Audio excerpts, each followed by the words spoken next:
Hey guys, I am a challenger player and I ended 1200 LP in EU West ending at rank 50. Throughout the entire season, one of my biggest focal points in every game was the first 4 waves in the game. They are extremely important as they set you up for success for the rest of your laning phase. Today we'll dive into all the different scenarios so that you will always know what to do in the first 4 waves of the game. If you like this type of content, please consider subscribing and leaving a like, and if you're interested in getting coached by me, check the description down below. Alright, let's dive into it. A phrase that I love to use is this: the first 4 waves in the game will very often decide what the rest of your lane phase is going to look like. Try and think back to some of your recent games. If something went right during those first 4 waves, your lane probably felt very nice to play, and similarly, if you ended up being stuck somewhere overextended and you died to an early gank, the rest of the lane phase didn't really feel nice to play as you were just constantly trying to catch back up again. Especially now that most top lane champions have started running Ignite, we're very often playing a more snowball heavy type of game. With that in mind, we need to know what to do in different scenarios in the early game so that we can make consistent plans. So, in order to do so, I will divide this video in 3 sections and it will be a lot of information. So what I recommend to you guys is to just sit back, pay attention and make some notes for yourself along the way. Now make sure to stick around all the way to the end to learn and master all the different options and see how to utilize them together. Let's dive into the different options together. First option is the second wave crash. One of the reasons why I love doing a second wave crash is to put pressure onto my opponents from the get-go. Since you get the wave pushing towards your opponent early on, you will have the bigger minion wave, so it's hard for your opponents to walk up. If he does walk up for a last hit, you should be in a position where you have dead time, meaning that you don't have to last hit as you've already done so by getting the push, and you can look to trade on your opponent aggressively whenever he walks up to go for a last hit.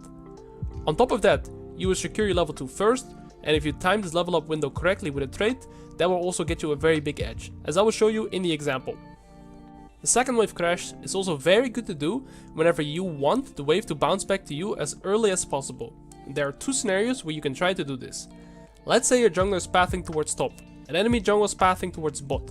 If you're playing a matchup where you can get lane control early, it's very good to do a second wave crash and make the wave bounce back into you by not contesting the third wave too much.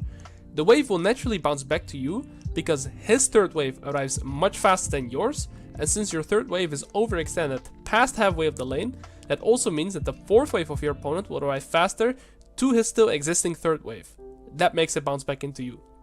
Whilst the wave is bouncing, your opponent is forced to walk up for any last hit that he wants. And this is good because our jungler will be topside and enemy jungle will be around bot because of the pathing. And that makes your opponent very vulnerable to ganks. This trick is also good to use whenever your jungler is pathing away from you to bot and enemy jungle is pathing towards top. After doing the second wave crash and not contesting the third wave too much, the wave will bounce back into you, so you are not forced to walk up for any last hits, whilst the enemy jungle is around topside.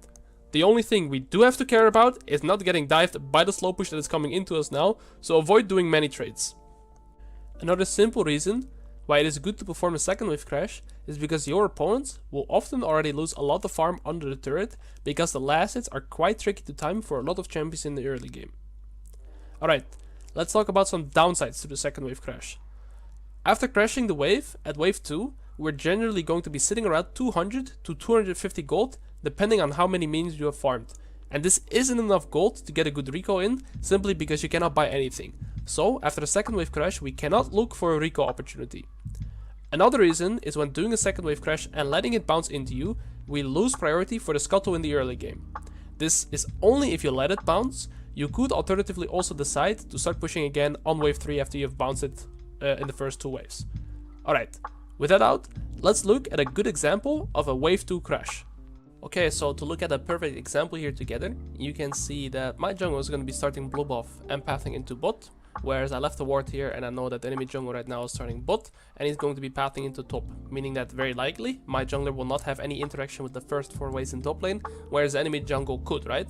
With that in mind, I never want to be in a position where I'm going to be overextended here in the lane that I can be very vulnerable to any gank from Kha'Zix ending up being topside with his clear, right? So in these kind of scenarios, we're going to be looking for a second wave crash. So let's play it out. This is from a previous video, yeah, this is why it's looking like this right now. So I try and get the priority right. As you see, I've already hit this minion waves quite a few times, or this minion quite a few times, so just get the push. He tries to contest this with his Q. I dodge it, so I get a free trade right here. Very nice. So now I kind of have the push priority, and I got my first aggressive trade in. This is already very good. So let's continue to look at how we played out from here.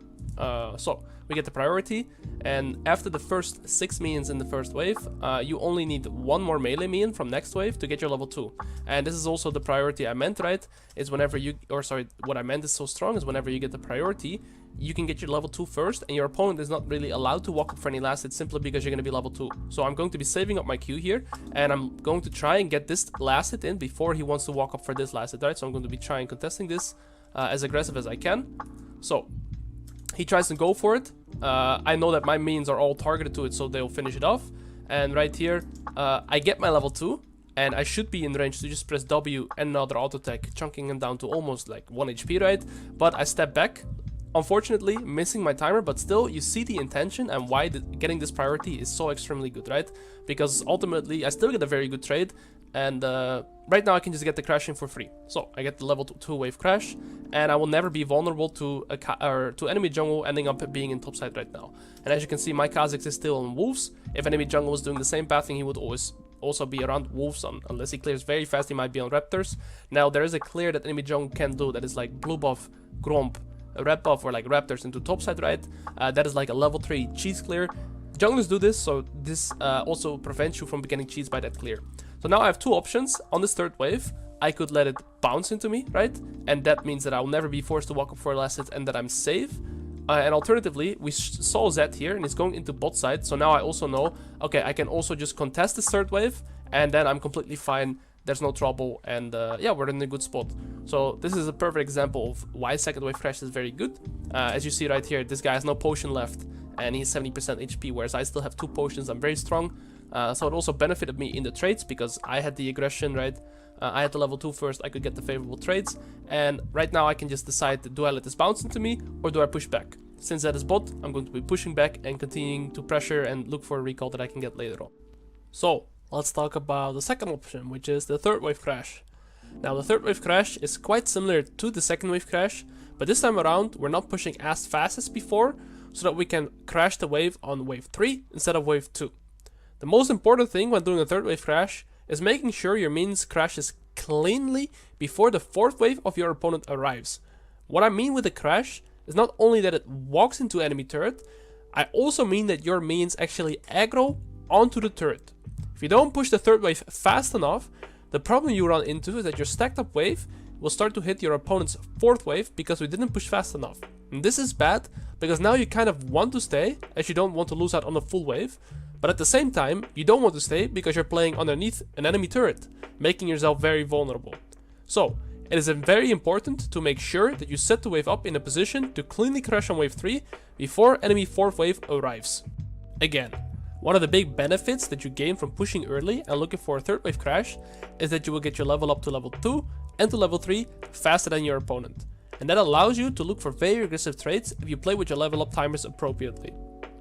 Another really nice benefit you get from doing a 3rd wave crash is the option to look for a recall, which is called a cheated recall. A cheated recall is basically getting a recall in and getting back to lane with losing minimal resources. If you farm decently and got around 60 minions out of the first 19, you should have around 400 to 500 gold, giving you options like a ruby crystal, a longsword, coal, or dorn items on your first base. The wave will automatically be bouncing back into you, and you can look to either contest the bounce, set up a freeze, or even look for a kill because you now have the item lead and your opponent still needs to find a way to recall. Another benefit you get from crashing on wave 3 is that we have full priority for our jungle to take the first scuttle, as you should have access to the river first. So if any fight were to happen there, we are first. Now there is one downside to a 3rd wave crash, and that is cheesy early clears into top. Enemy jungle can do a 3 camp clear into top lane, and that means that they will be arriving top before you have had the chance to push out wave number 3.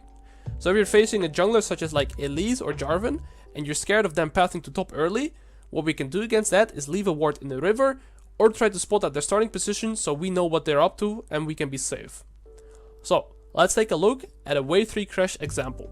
Okay, so for an example for the third wave crash, I played this game on stream, so that's why the map is covered, but I'll still walk you guys through it so you can all have a good insight. So, as I said, when I want to look for a third wave crash or to play aggressive early, I'll be looking to leave a late ward so I can scout out what enemy jungle is doing.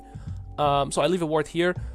You can't see, but my Hecarim is starting a red buff, so my Hecarim is going to be pathing top into bot, and enemy jungle is going to be pathing from bot side into top side. So, with that in mind, I'm going to look for a cheese in the early game, and the Ornn walks up, so let's play this out.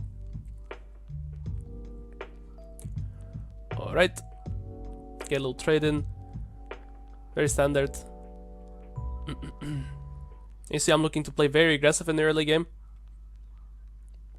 So good. I think he won the trade there, but it's okay. I at least maintain the priority over the wave here so that I can look for a third wave crash. And as you see, I'm not pushing as fast as I was in the example of the second wave crash, because again, if we push too fast, we simply cannot look for a third wave crash because the wave will be pushing too fast, right? So you see I'm looking a little bit slower here. I'm looking for another trade. It's okay, not the best. I think it's an equal health trade. I still have some potions left, so it's okay. So now the second wave comes. As you see, enemy blue buff is still up. I check for a second. That means enemy jungle is obviously pathing top right. So my goal on this wave, the second wave right now, is it's still in a relatively centered position, and this is nice because now the third wave can walk up all the way here, and then I can farm it in a relatively comfortable spot, push it as fast as possible, and then look for my recall, right? Because we're looking for a third wave cheater recall here. So try and contest the priority. I'm gonna get my level 2 first, so this Ornn is not allowed to walk up. One more me and then I get my level 2. Very nice. So just only last hitting, because again, I want this third wave to walk up as far as possible, right? Because when it's walking up to here, I can farm it in a relatively comfortable spot. Okay, third wave should come anytime now. There it is. So now, one other thing that is very important, like I was mentioning, is right now I only need 2 more melee minions before I hit my level 3. And you need to be very conscious of this and play towards it, because this is the big advantage you get, right? We have the priority. He still needs to kill 6 minions of mine, plus 2 minions from wave 3 in order for him to get level 3, whereas I only need 2 minions right now to get my level 3, and I'll be looking to play around that, as you can see right here. So take a look, I use my E, 1 minion dies, okay, I initiate the trade, even though it looks bad for me right now, boom, I get my level 3, and just because I get my level 3, that is also the reason I end up getting this kill, and that is the big edge you get with getting the priority in the early game. As you see, let's replay it one more time, just because I look to play so aggressive and I'm so aware of my level up timer, that is the only reason I get the skill, right? I prioritize the alt attack on the minion, I get my level 3, I use my abilities, and there we go, we get a kill. So now obviously I need to push it in this wave as fast as possible. Like I said at the start, we need to make sure that this third wave crashes before the fourth wave comes. I need these minions to crash onto the turret and get the aggro onto the turret. So I'm using everything in my power to push it as fast as possible. He TP's back. It's all good because these minions are aggroed onto the turret right now. And as you can see, when I'm running back, you see I'm not losing any minions, or at least it's slow pushing back into me, and then Ornn decided to hard push it, so now when I'm coming back it's looking like this and I get a freeze. So this is why the third wave crash was super good. I wasn't too scared of enemy jungle pathing to top early. I used my level up timers to look for aggressive trades, and now we end up coming back in a very good spot. Now let's look at our gold as well. So we're on 800 gold right now because we got the kill right, we had 16 farm. So let's say we didn't get the gold, we would be at 500 gold right now recalling, and we get probably like a D-blade plus a potion or a longsword plus a refillable. So that is the third wave covered. Let's look at the last example now. Now let's talk about another option, which is the fourth wave crash. A fourth wave crash is generally speaking the best one to do if you can pull it off. At the same time, it's also the hardest one as you need a few conditions. The wave needs to stay in a center position in the lane long enough so you can make sure to push the first 3 waves relatively slowly to ensure that the wave stays in that center position. And then we need to instantly push the 4th wave when it comes. This is important because if we instantly crash the 4th wave when it arrives, we can look to get a very nice shield recall. In order to keep the first 3 waves in the center of the lane, we generally really need to play towards last hitting at the latest frames before the minions die. And we do this so that the wave pushes very slowly towards the enemy. So let's talk about some very good things that happen from a 4th wave crash. If you manage to push the 4th wave and crash the wave properly so that your minions aggro onto the enemy turret, you will be in a very good spot. Your opponent, however, will be in a very tough position and is basically forced to make a bad decision. They have 2 options. They can either catch the wave that is under the turret and look to recall, Or they can catch the wave that is on their turn and try to hard push the next wave that is in the lane so that they can get the reset themselves. Both options for them are bad, and here's why. If they look to recall, after they have collected the wave position will be in a way that it will automatically start slow bouncing back into you, as I will show you in the example. And because of this, your opponent will always lose more than you do, and you will come back to a very good wave state. Now, if they try to push the wave after you've recalled, they're still in trouble if you have recalled fast enough before. Because if you recall fast enough, you should always be back in your lane in time to catch the wave that he's trying to push. And you can either set up a freeze, you could potentially look to cancel his base, or maybe you can even look to all in your opponent and get a kill. And this is why this 4th wave crash is so good, and you will always benefit from it. Similar to the 2nd wave and the 3rd wave crash, another benefit you get from pushing towards your opponent is having the ability to play towards level ups and get favorable trades. Since we're pushing quite slowly, you can very often also delay a lot of last hits just by enemy minions killing your minions and your opponent not being able to contest them as you are level up. Another very big thing to realize is that you will have a lot more gold after the first 4 waves on your cheater recall. If you have farmed around 22 to 25 minions, you will be sitting around 650 to 700 gold, allowing you to even get 2 early game items on your cheater recall. Alright, so let's look at 2 good examples of when to do a 4th wave cheater recall and also what happens that completely snowballs the laning phase. Let's take a look at the first example of a 4th wave crash. So here we can see I left a ward right there. I'm assuming enemy signing is leashing, right? So I'm looking for a cheese, which is very standard, right? Riven is very strong level 1, so he comes here and we look for a nice cheese. Very nice. Those W start, that's all good. Okay, so we get a very good trade. So now, as you can see, I haven't really started to push yet, right? All these minions are relatively equal. I'm trying to zone him out of the EXP, and I'm still getting the EXP myself. So this is already very good. He's lost both minions, I've lost all minions as well, but it's alright, because I still got the EXP, he did not. So right now, as you can see, we've met those conditions that I was talking about earlier, right? The wave is still in the centered position, and it is not hard pushing towards my opponent right now. It is actually a full slow push. So my goal right now is to not hit this wave at all, right? Just let it push gradually, keep this wave in the center position and look to last it at the last frame so that we can look for a 4th wave crash. Now in the meantime, what I'll be trying to do, especially since we got the straight off at level 1, is try to avoid him getting any last hit. So let's take a look at how we play this out.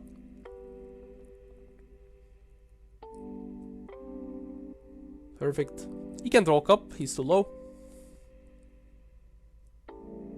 Lovely, as you see, I'm last hitting really at the last frames that I'm able to. Trying to delay it as long as I can. And he's missing all the last hits in the meantime as well. He's still yet to take a single last hit. Constantly waiting when I can take the last ones.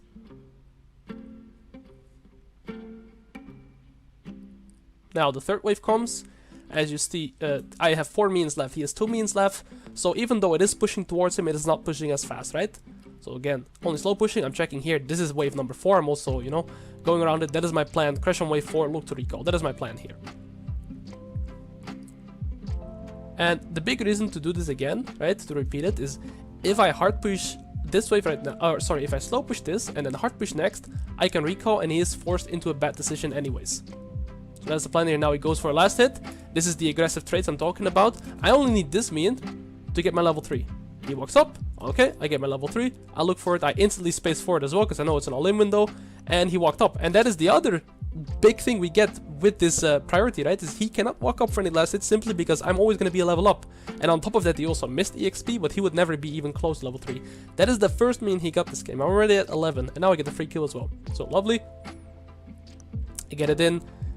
Hard push this wave as fast as I can, remember, because this is the 4th wave, so I'm looking to try and crash this as fast as I can. I don't even care about the last hits too much right now. I already got the gold anyways. So got this wave in before the next wave can come. He cannot freeze it, as you see. This is where the next wave is at, so I can safely recall right now and make sure that I am back in time with this wave in order to contest the bounce. Now, had the Scion not died, the same concept would still happen, although he is running TP this game. So let's look at what we come back to, right? We're walking back into lane, we're going to be running back, and he cannot hard push this wave because I would always be back in time to catch it. And now we're coming back, and now he still cannot play because I have item lead, he is stuck in lane, and he can't really play. And because of this, we even end up getting a 2nd kill. As you can see right here, I'm just hard contesting him very hard. I'm just gonna skip through it a little bit. And yeah, he's still not really able to play, and then we kill this guy again. Very nice. So this is why this 4th wave crash is so good, guys. Keep doing this. Alright, this is going to be the last example, and in this one I kind of want to take you guys through more situational options and see how I make decisions based on the wave states and the conditions that I'm getting in the laning phase in order to still make good plans and get the correct reset. So let's take a look together, right? So what we see right here is enemy jungle is going to be starting topside, if I remember correctly. I am playing this game on stream, so that is why the map is covered. I'm sorry for that, but I'll walk you guys through it so you all know what's going on. So this guy's starting red buff, meaning he'll be pathing bot, or sorry, top into bot, and he won't really have any interference with top lane in the first 4 waves, right? And if I remember correctly, I think my jungle is doing the same. He's also pathing from top into bot. So Jack's starting in lane, he's running Ghost, Ignite, and a D-Blade, so he's having a very aggressive setup. I'm just looking to get the priority because if I get my level 2 first, ultimately I will have the priority, right? Because level 2 against level 1 will always win. So I'm trying to get the priority here. That is my first goal. But he's spacing quite well, so I can't really get it. Alright. Going to continue the slow push, and nothing much really going on here. Right, he uses a Z, that's all good. That means that I'll probably get my level 2 first, which is what I'm going to be trying to do. I need one more main to get my level 2 right, so that's what we're looking for here. Okay, we both get level 2 at once. Again, not really much happening right now, so let's skip a little bit forward. He trades me a little bit, that's all good. 3rd wave comes. 3rd wave is still in a relatively even spot, right? And if you remember, these 2 casters are still alive, so I actually will not get level 3 from just these 2 means. I still need to kill these as well. So my level up is a bit delayed. I use my E here for his E, and we're all fine. So now my goal, of course, is to try and secure my level 3 so I can contest him again. Alright, we kill all the minions. We need one more melee. We get it in, but he gets level 3 as well, so we're at the same time. Wave is still in a center position. Okay, we do another trade. Now this was wave 3. Wave 4 is going to come up right now. But the question right now is, right, am I able to hard push this 4th wave? No, first of all, because this guy is in my face and because I've used all my abilities, right? So obviously I cannot look for 4th wave crash now since this guy is fighting me. So I fight a little bit back. That's all good. So now pause this, right?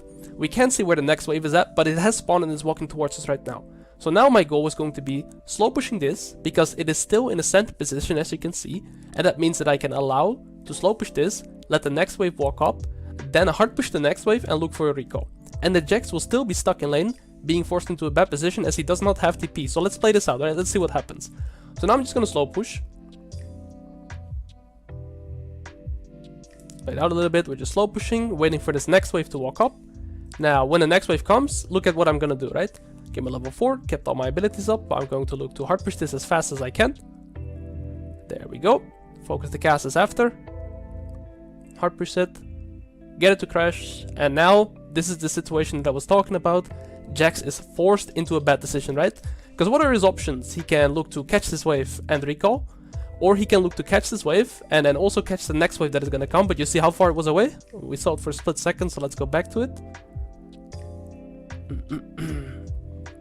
It would simply take Jax too long to catch both this and catch this wave, right? It's almost at my tier 2 right now, so we'd have to wait really long.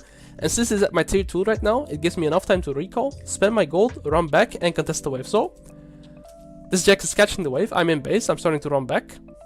What can a Jax do? Recall and walk back, right? Or look to hard push now. He goes for the recall, as you see right here. He's not looking to hard push it, so now we're going to be in a spot where this wave is actually going to be bouncing into me, as I said. And now look what the result is going to be. So, we get back to lane, we spend our gold, we have double longsword because we got a 5th wave delayed crash. And as you can see right now, this wave is slow pushing towards me simply because these minions are a bit past halfway of the lane, right? It's more towards his side. That means that his next wave will arrive a bit faster than mine, ultimately pushing towards me. So this is very good. The Jax is always losing more than I am. And now he comes back, and he is actually not really able to play because playing in this pocket, he is very vulnerable to ganks, right? If he walks up for any last hit, it's way, like, it's overextended. And I'm also level 5 against level 4 simply because I got more EXP. So right now, just because of that delayed recall, I'm always going to be in a beneficial spot because I'm going to be ahead in XP. The wave's in a good position for me, and Jax just hates his lives right now.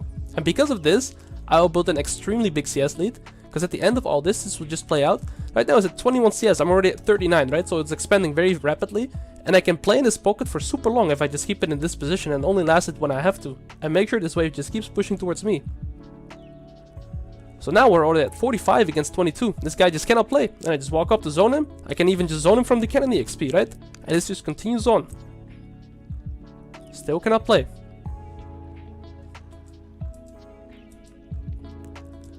So we end up being... let's see how much. I end up slow pushing it back and getting it to crash. And now we are 60 CS against 22 guys. So I was 35 against 22. And now we're 60 against 22. So yeah, and that all stems from that like wave recall where he is in a bad spot and we will always benefit, right?